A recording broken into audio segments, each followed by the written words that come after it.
அன்றைக்கி வந்து நீங்கள் அபிஷேகத்துக்கான எல்லா திரவியமே வாங்கி கொடுக்கலாம். பால், பன்னீர், இளநீர், அரிசி மாவு இதெல்லாமே வாங்கி கொடுக்கலாம். வில்வம் வாங்கி கொடுக்கலாம். ஸோ வில்வம் வந்து பெஸ்ட்டு. சிவனுக்கு வந்து அவர் ரொம்ப அபிஷேக பிரியர் தான்.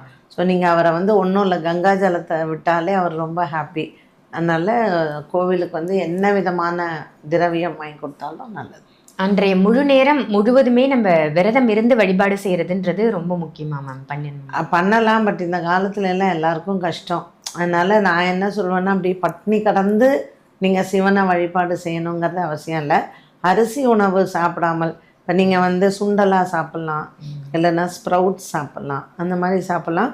சுவாமிக்கும் நெய்வேத்தியத்துக்கு என்ன செய்கிறோமோ அதை சாப்பிட்டுக்கலாம். ஓகே. ஸ்பெஷலாக இந்த மகா சிவராத்திரிக்கு இந்த நெய்வேத்தியம் வைப்பது சிறப்பு அப்படின்னு நீங்கள் எதை மேம் சொல்லுங்கள்? பஞ்சாமிர்தம்.